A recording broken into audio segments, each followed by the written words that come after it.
Brillant comme un rubis dans notre ciel, il y a chez Mars quelque chose d'inquiétant. Pour les Romains comme pour les Grecs, Mars était le dieu de la guerre. Pour d'autres, c'était l'œil rouge du malin en personne. Les astronomes du 19e siècle, comme Percival Lowell, pensaient avoir observé des lignes quadrillant la surface de Mars. L'astronome italien Giovanni Schiaparelli dessina même de véritables cartes qui représentaient les canaux et les oasis de Mars.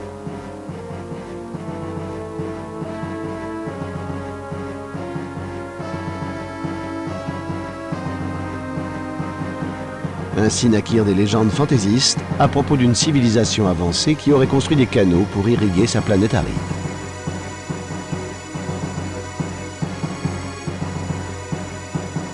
Il y a des milliards d'années, Mars avait bien de l'eau en abondance.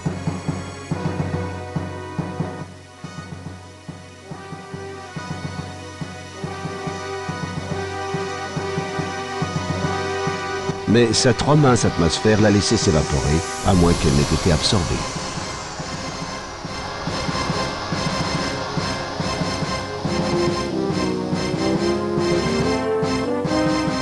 Il était clair que Mars devait être étudié plus en détail.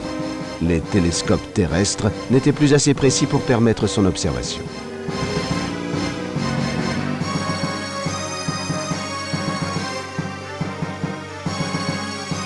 En 1976, 2 sondes Viking furent envoyées vers Mars pour recueillir plus d'informations.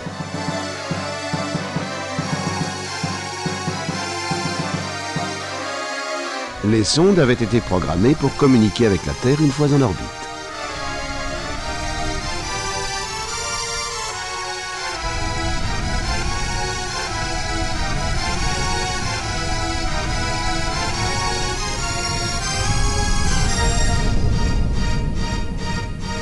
La salle de contrôle ordonna aux sondes Viking de déployer leur module d'atterrissage.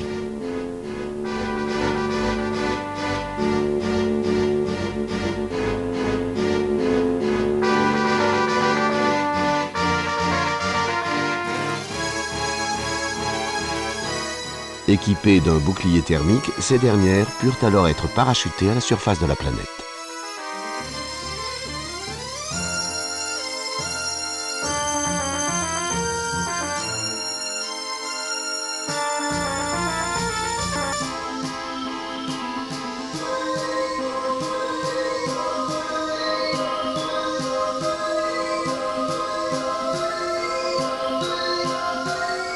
Mars. Rien qui ne ressemble à une civilisation de rêve.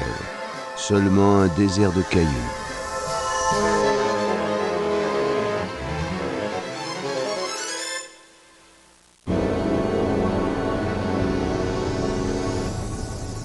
La nuit, plus froide qu'en Antarctique, rarement plus de 0 degré à midi, c'est une journée sur Mars. Plusieurs expériences ont été menées pour déterminer si la vie existait à la surface de Mars ou juste en dessous. Les résultats sont restés négatifs.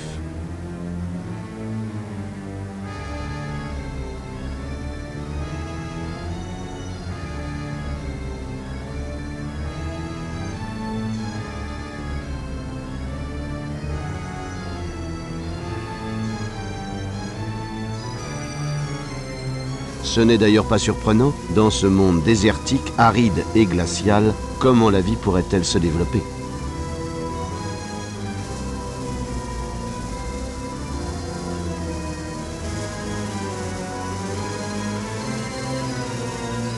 D'autant plus que de gigantesques tempêtes de poussière ravagent régulièrement toute la planète.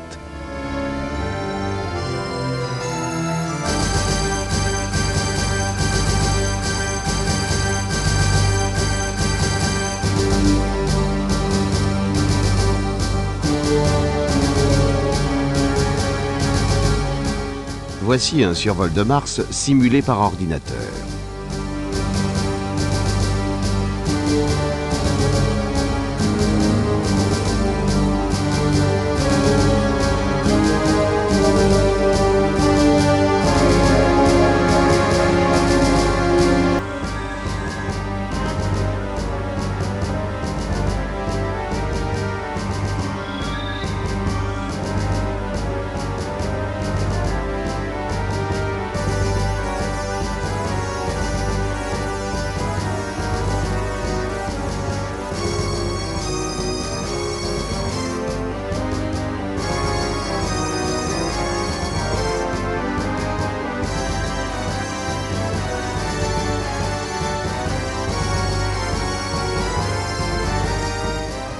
nous survolons le mont Tarsis, un volcan gigantesque qui ridiculise l'Everest.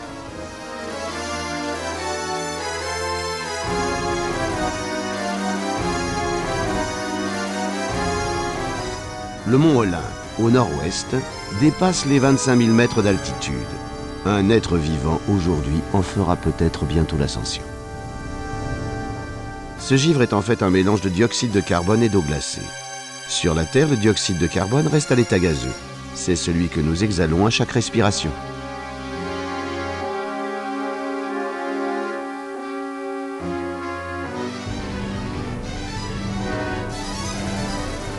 Voilà ce qu'est Mars.